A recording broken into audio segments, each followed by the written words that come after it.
HMRC's view on expenditure is very subjective. You're innocent until proven guilty. In May 2024, Companies House have increased powers. So their powers are greater than HMRC. Historically, you can put something through to Companies House and you'll never be challenged. Now, they have increased powers to implement fines and penalties. The CIS scheme, as an individual developer, do we have to be registered for this scheme? Good question. That varies so much. What are some of the most common mistakes you see property developers making that you wish they didn't?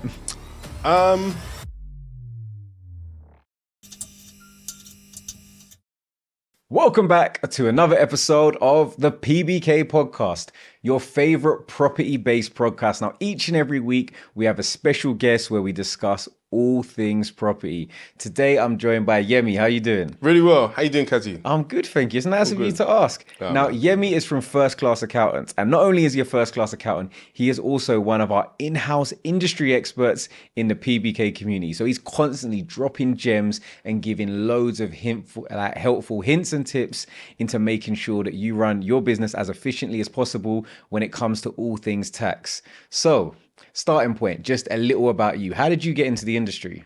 Good question. I went to university, did accountancy and finance. Why did I pick accountancy and finance? From a young age, I was able to identify that that's something that you can take independently. So in between my sandwich year at uni, went to go and work on placement, worked in a sports entertainment accountancy, gave me the exposure of what running an accountancy firm is like. And then shortly after university, went to go and work for Top 4, where I knew that that's what I didn't want. Who's in the top 4, for those that don't know? Top 4 accountancy firms, it shifts every year. Oh, does it? Well, usually, right? Okay. But currently, I think it's PricewaterhouseCoopers, Deloitte, Grant Thornton, I believe, and Ernst & Young. But it tends to shift. And pigeonholed there, didn't really enjoy it.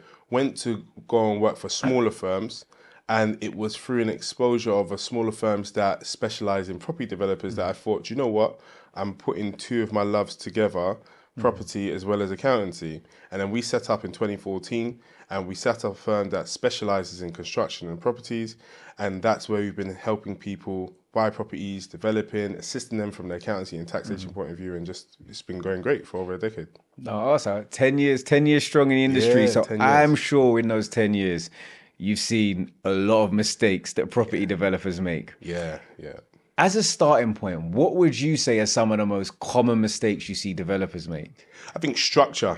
I think structure is one of the things that a lot of people don't get right initially, where they haven't made a decision whether to be a sole trader or a limited company, a partnership, and they're just very much all over the place.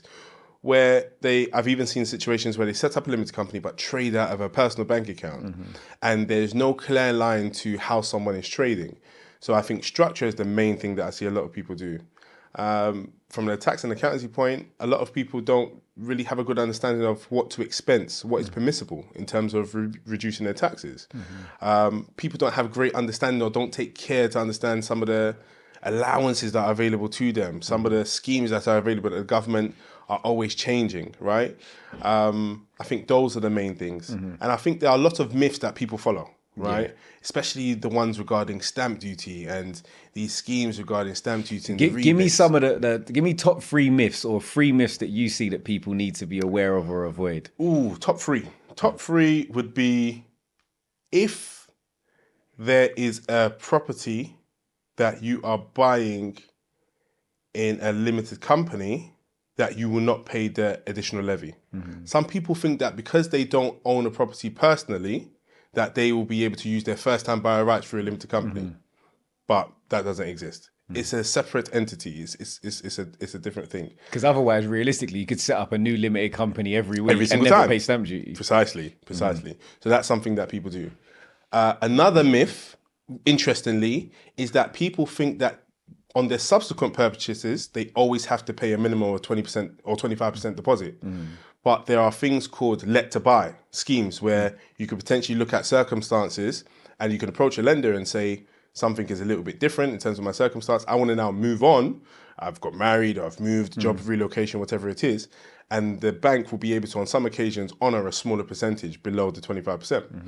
I think that's the importance of having the right people in your corner. Guaranteed. Which is why when we work within the community, we make sure that we get experts in, because I may have benefited from some of these schemes, but not know them inside and out. So we make sure we have experts like you in place to assist people to effectively make that journey as efficient as possible. Absolutely, Kazy. And it's exactly what you say within the community. Everyone needs to focus initially on building that team. A lot of people go into it thinking that they've gone on a course or read a book and it's enough. But you don't have people to bounce ideas off and to check and sense check some of the ideas that you have. Because some things may be myths, as we're discussing, and some things may be factual. But then how do you now put yourself in a position to take advantage of this? And also things are always changing. So what you could claim as a dilapidated property to not pay stamp duty 4 years ago isn't the same as now. Precisely. And it's having the people in place and the understanding in place that you keep updating your knowledge base. I'm thinking of other things that I've come across. Did you ever come across the R&D relief? Oh yeah, massive. And that was huge. So that was, for those that are not familiar, it was like a tax saving scheme for research and development, effectively. Correct. Was the argument as property developers. Now, was there any merit in it? Was it legitimate? What a lot of people looked at doing was some of the courses, training that they went on, where within the research and development scheme, they can claim 130% relief from HMRC. And HMRC were inundated with some of these applications. Something very similar happened with VAT as well, which I'll come into later if we have the time. And was there any merit in it? Genuine cases? Absolutely. And HMRC did pay out. But what HMRC started seeing was a lot of duplicate expenses, where people were setting up multiple limited companies, passing through the same expenses. How? Don't know.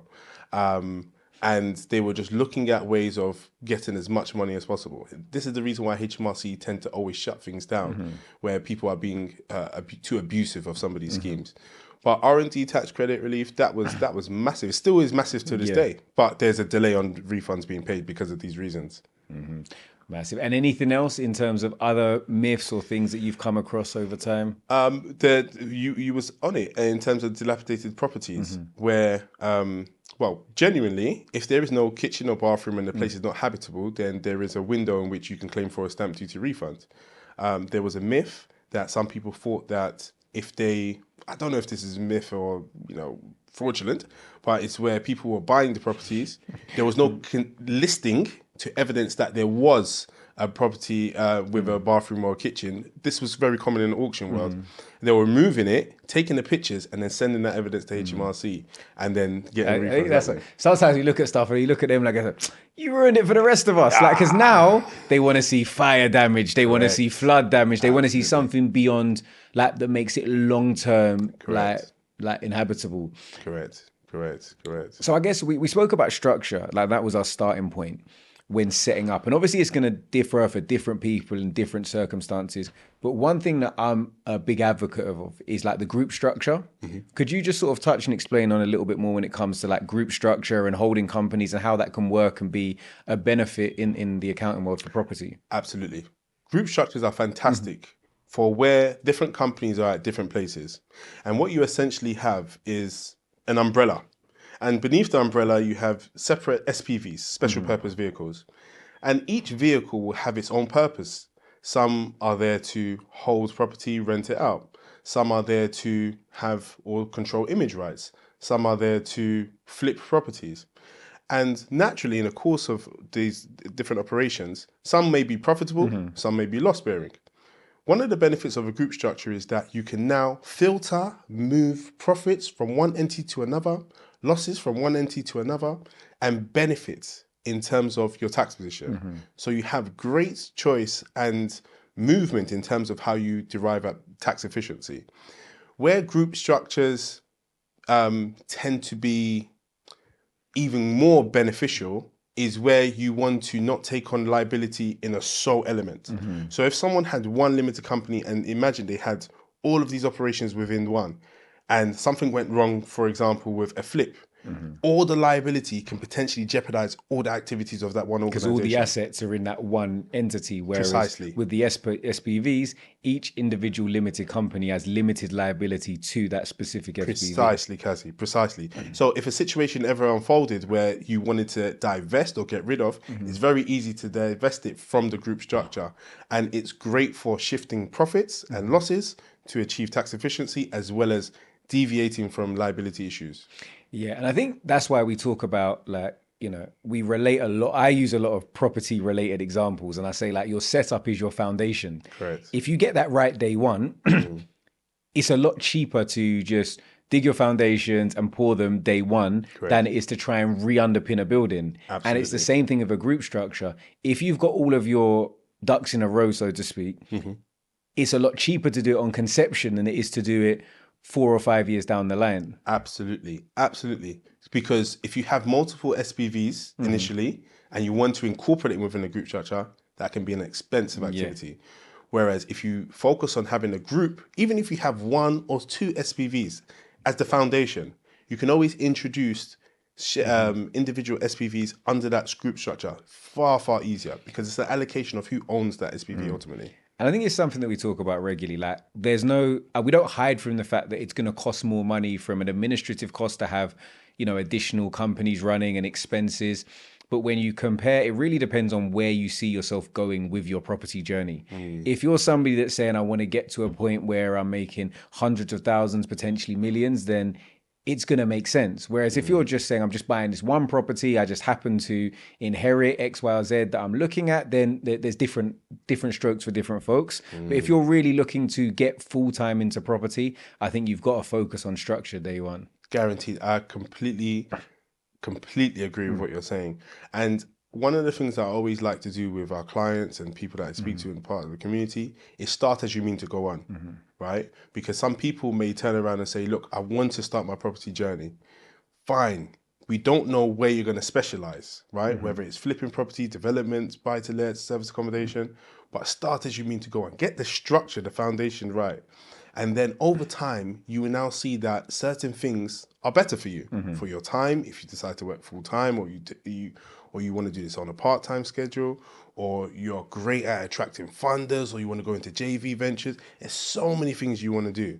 But rightly said, get your structure right, because as time goes on, and I'll get into it, I'll tell you a little bit of what I've done in terms of my portfolio and how things have changed over the years. But things will change. Things evolve, laws, government policies, they all change. And being a fantastic property investor is about adapting to that change and being very robust when things come about. So how have you, I think that's interesting actually, because obviously it's always good. And I always say this, we spoke about this on an episode with the builders, with our architects. I love to work with people that are specialists in their own niche, but also invest in property, because then they're thinking about every decision with their property developer hat on, as opposed to just well, I'm an architect, so I'm just going to design it this way. I'm a builder, so I'm going to design it this way. They think about the implications sitting on the other side of the table. So how have you structured your own portfolio, and what changes have you made over time? Brilliant question.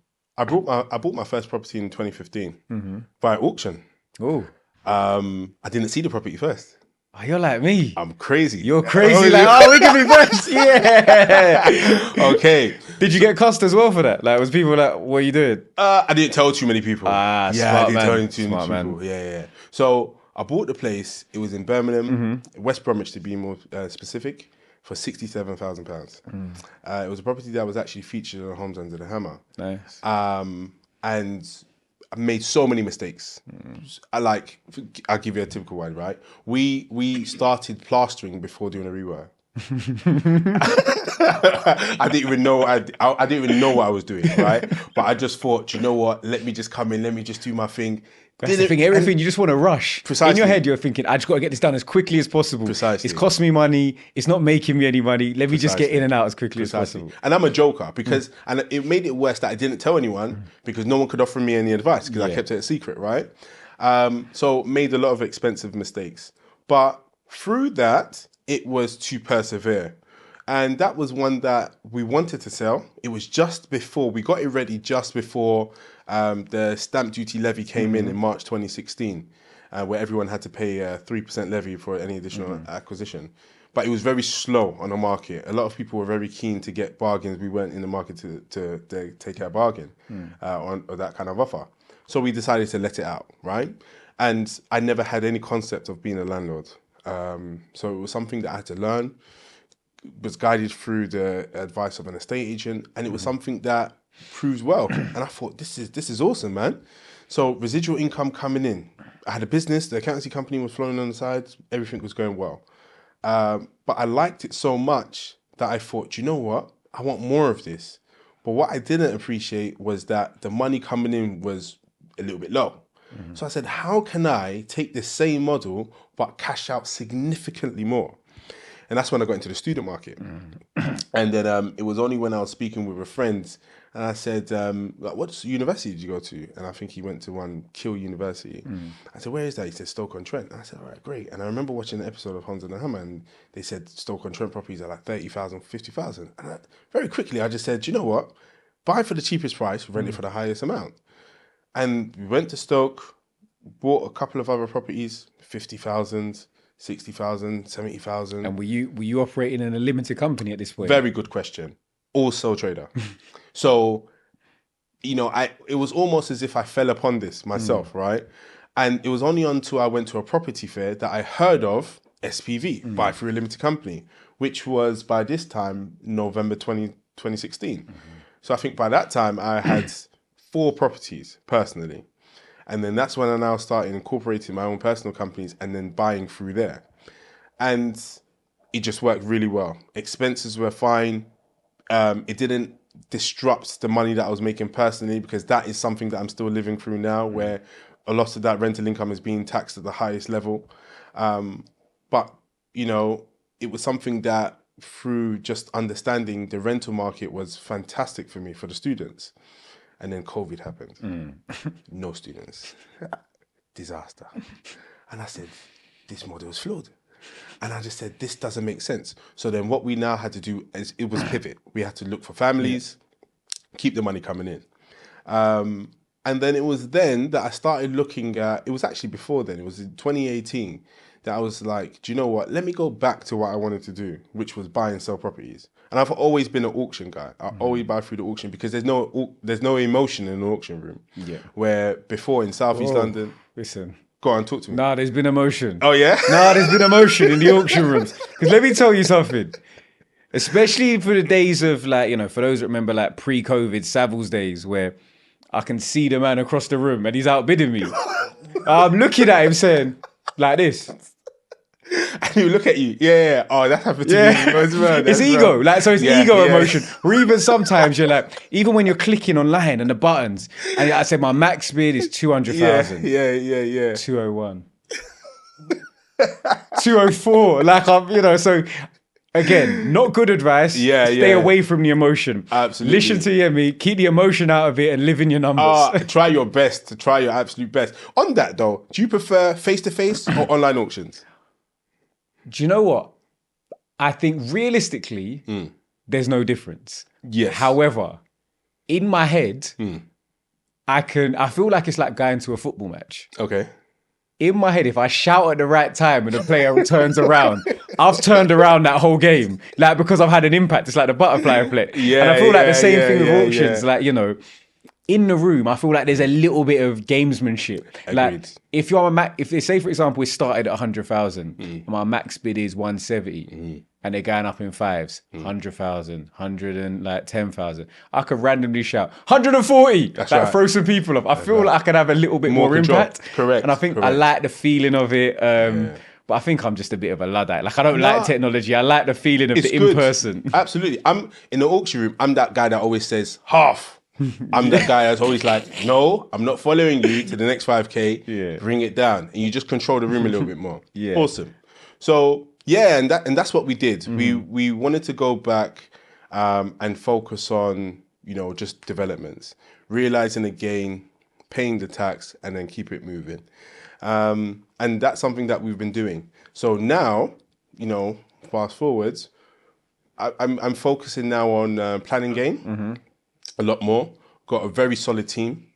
of people that know town planners all across Islington. We mainly deal with like Islington, Barnet, Enfield. Don't really come out of there. And yeah, we're just doing anything that just makes money financially, to be honest with you. Done one full ground up development where the exit was housing association. Okay. So done that. And very much not restricting myself in the area of real estate. But I think realistically, your main takeaway is that you've been pivoting based on external circumstances, based on changes in taxation, laws, and also knowledge. Your own personal knowledge base to say, like, okay, I've now got these people in my corner. Let me utilize them as efficiently as possible. Precisely. And I think also pivoting into planning gain is very much understanding risk appetite, because planning gain is somewhere where you could say, okay, you know, I can lock in an option for X price. And I also can spend X amount. So I could lock in an option for £5,000. I could spend £25,000 on planning. If all goes to plan, that means that I've had an uplift of £100,000 and I've made a massive 300-400% return on investment. Precisely. If it doesn't go to plan, I've now got an option with failed planning. The money is realistically pretty much in the bin. So it's understanding your attitude towards risk and also how much money you want to, or how much capital you want to deploy. Absolutely. And, you know, not all of them have been successful. Yeah. And it's just about being sensible with it, you know, as much as possible. It's about understanding. If you choose to bet on a 16-1 horse, you know that you've got to be willing that when it comes in, I'm going to eat really well. Correct. But in a lot of instances, there's going to be no return. Correct. And I think that's understanding. Going back to the accounting side of things more, I think I want to touch on like some things that people speak about, and I want to know from your experience if they're true. So the first one is like a statement.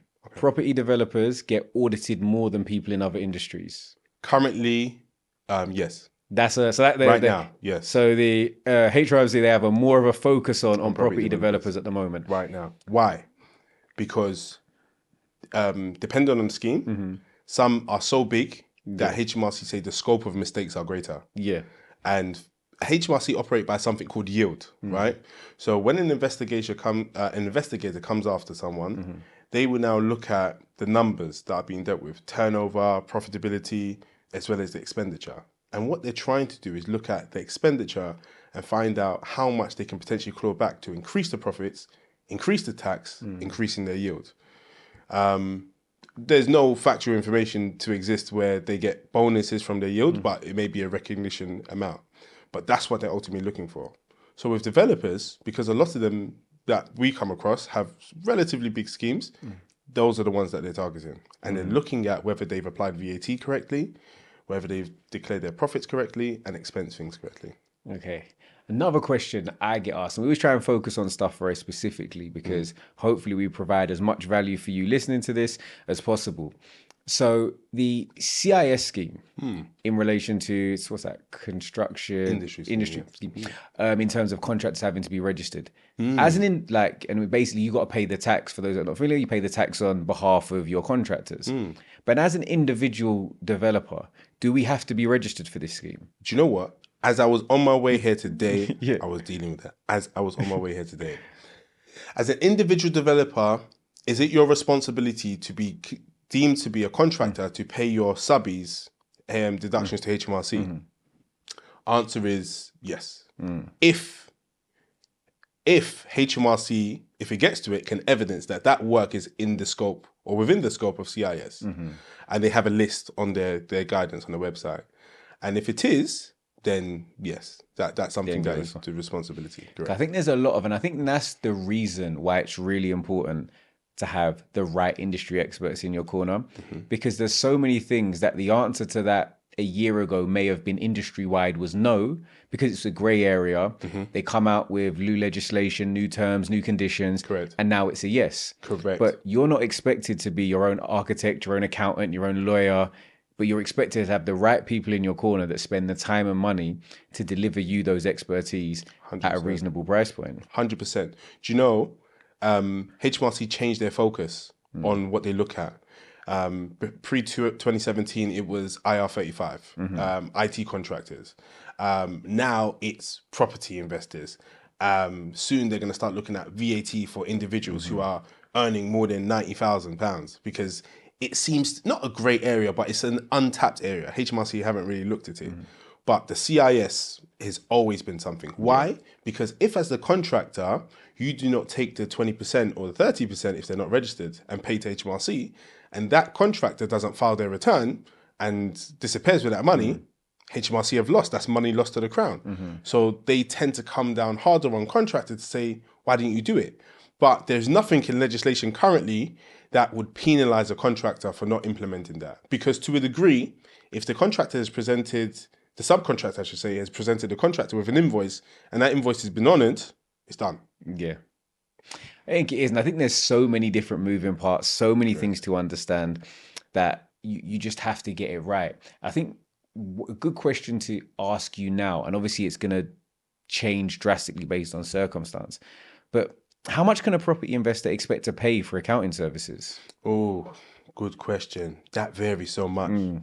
Now imagine this. You've just completed on a fantastic property. The renovation plans are buzzing in your head, but then the reality hits. Endless paperwork, slow bank transfers, and confusing accounting. That's where Tide changes the game. It's more than just a bank account, it's your all-in-one business toolkit. You can incorporate your company with ease, send invoices and get paid instantly, and track expenses effortlessly, further allowing you to save for your next big project with competitive interest rates. Tide takes the stress out of managing your finances so you can focus on what you do best, building a successful property portfolio. Which is why you should download the Tide app today and open a free business current account with the link in my description. Use the discount code PROPERTYBYKAZY50 and you'll receive £50 cash back when you spend £100 on your new Tide card. That's PROPERTYBYKAZY50 and you'll receive £50 cash back when you spend £100 on your new Tide card. Now back to the video. The reason why it varies is because there are a lot of moving parts in terms of accountancy services. There are some people that simply need, initially, a corporation tax return if they have a limited company. There are some people that need a self-assessment as well as that because they draw dividends out.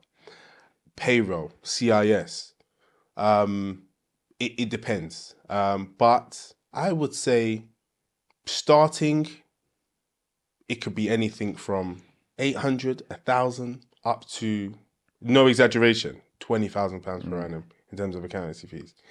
And I think like with a lot of stuff, it's like, have you ever heard the expression like, your tax is a good thing? Like, it's that I say that sometimes. It's like, if you're in a position where somebody says you've got a £40,000 tax bill. Yeah. You've made money. You've made money. If you're in a position where your accounts are going to cost you £20,000 to submit, chances are you've made money or had very high turnover. Correct. So I just look at this across the board with everything, and prices only go one way, but you have to be able to factor in the cost of doing business and still make your business profitable. Absolutely. That's an amazing point you just mentioned. I always say that paying tax is not always a bad thing, rightly said. Being tax efficient, not paying over the odds, is a very important metric to go by. But then the difficulty that some people have is they look at their accountants as an expense and not an investment. And it's where we go by the phrase of you buy cheap, you buy twice, right?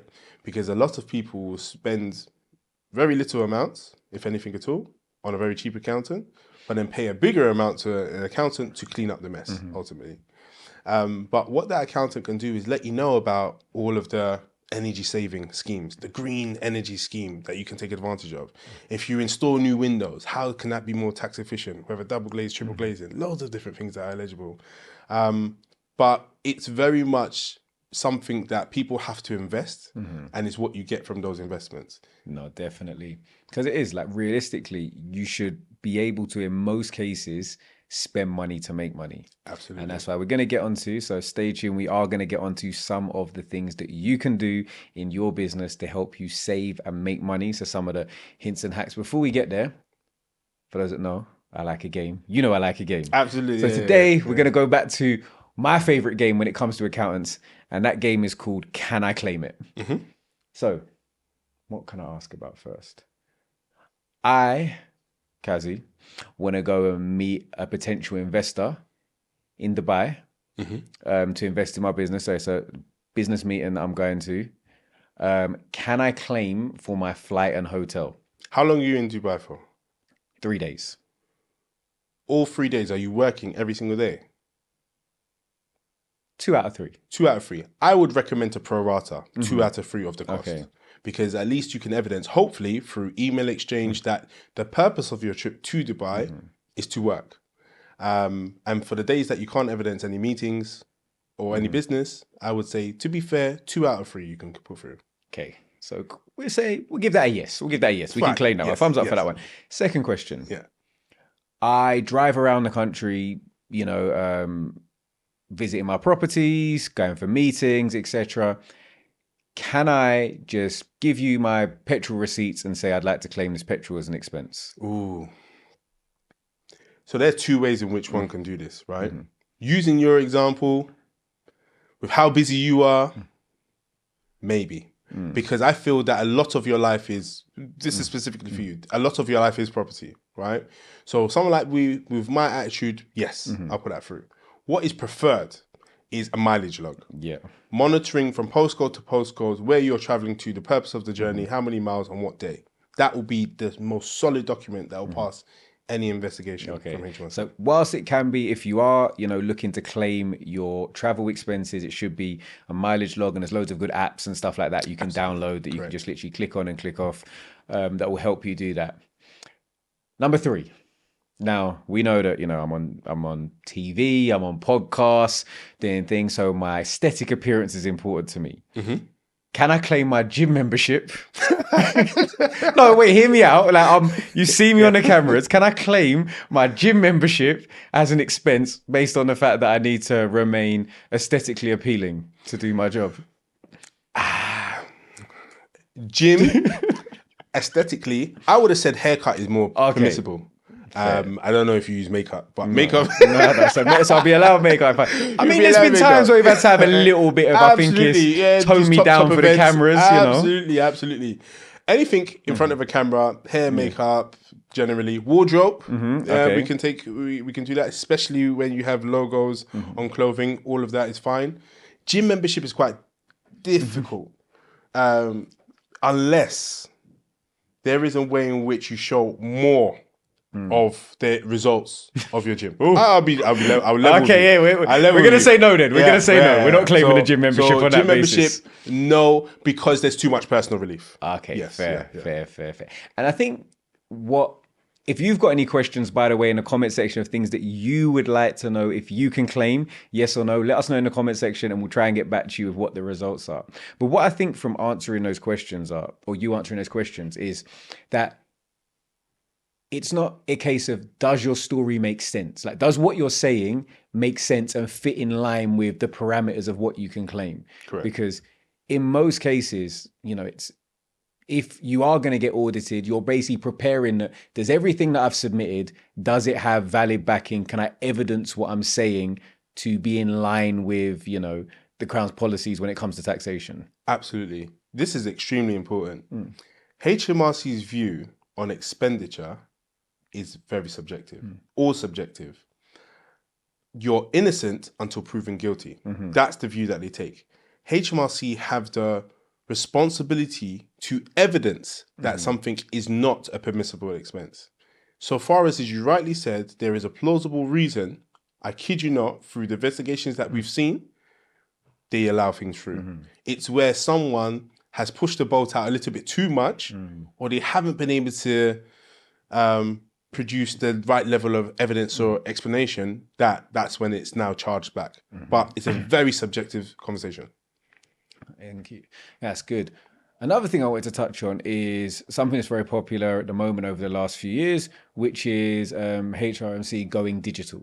So everything being digitally focused, you know, so gone are the days of turn up to your office with a bag of paper receipts, which I'm sure you're very happy about, by the way. Absolutely, yes.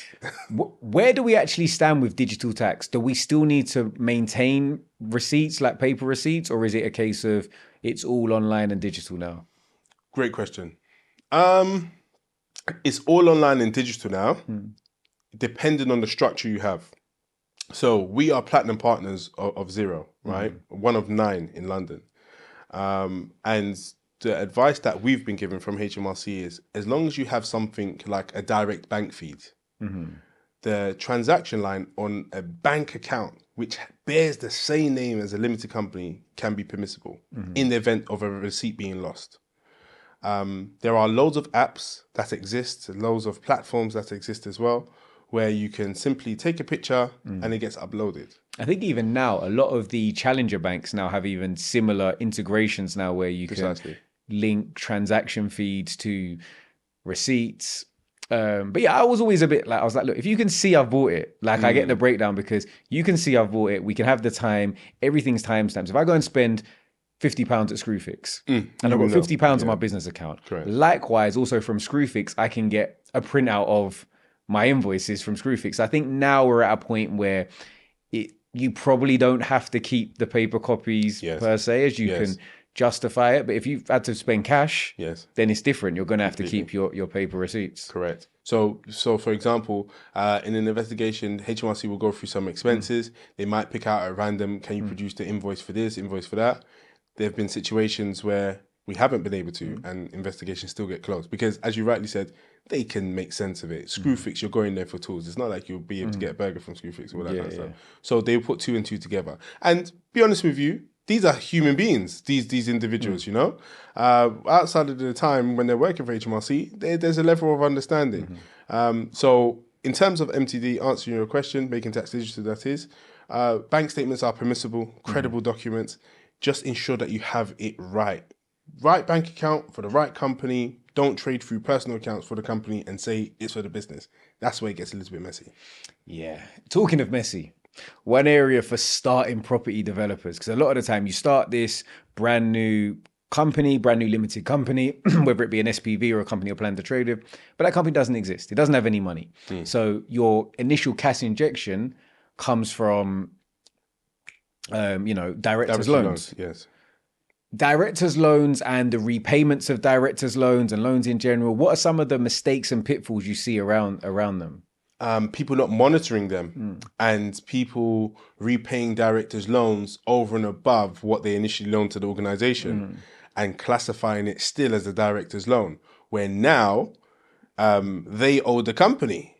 And if their amount goes over 10,000, it must be interest bearing, but there's something called a Section 455 tax that they have to pay a tax as if it was a dividend they withdrew from the organization. So that's something that definitely happens. And I think most of these things are because realistically, if you've thought about it, somebody's tried it. Yes, indeed. And if somebody's tried it, in most cases, the tax man has rejected it because they said, come on, correct. That's not a loan. You're just paying yourself. Correct. So now there's time frames in which if you do take a loan, it has to be paid back in. Correct. And all of these things, if when people think, oh, I've got this brand new scheme, you know, like I've got a cunning plan, like old school, like Blackadder. You know, realistically, somebody's probably thought about it. And absolutely. When your accountant says, no, you can't do this, it's not because they don't want you to make money. It's because they don't want you to get caught out on the back end and have massive fines in specific areas. Precisely. It's all about being understanding with your accountant. The chances are your accountant has seen that if they are sure and they're really pushing you for you not to do something, they know something that you probably haven't been privy to. And without breaking any client confidentiality, most times if you pick the right accountant, you pick them for a reason. Listen to them. You know, if they say, don't put this through, you try to put it through. Some accountants may turn around and say, look, we don't believe that you should put it through. They'll send you an email to say, we've given you this advice, you've gone against our advice. Something like that. You should just turn around and say, all right, fine. You should see all the alarm bells and say, you know what, because they're going to turn around and say, I told them not to. Precisely. Because obviously your own, obviously, you know, is it your own company's on the line, so you have to cover yourself and protect yourself. So talking of like mistakes and things that people do, what are some of the most common mistakes you see property developers making that you wish they didn't? Good one. I think it comes down to, from an accountancy point of view, ways in which they decide to pay themselves. I think that's a massive one. A lot of people have things going on. Right, so in my situation, I had some properties personally, so I didn't want to take money to myself too much because of the tax thresholds. But equally, some people try to balance that by putting through everything through a limited company and living through a limited company, where it becomes very difficult to now justify certain things. As I mentioned, there are ways in which you can get around it. We had a property developer who used to put his groceries through his shop, his business account. And we put it through. And the reason why I put it through is because genuinely, he used to prepare his lunch that he used to take to meetings, sites and whatever. And that's where it ultimately came from. His sandwiches and all that kind of stuff.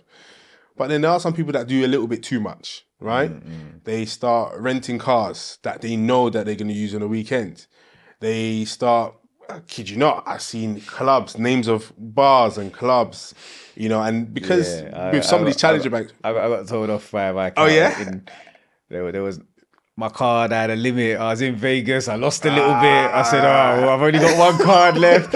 And I just got sent like a meme. It was just like someone going, with the Vegas like MGM underneath it. So yeah, life lessons learned. Apologies, can't claim it. The thing is, these mistakes, they happen and they're not reversible, right? Because ultimately they have to be treated in a particular way. And where it now becomes a full-fledged mistake is when the mistake is not rectified, right? So something like that can just be saying, all right, fine, I'm just going to treat it as dividends. Precisely, right?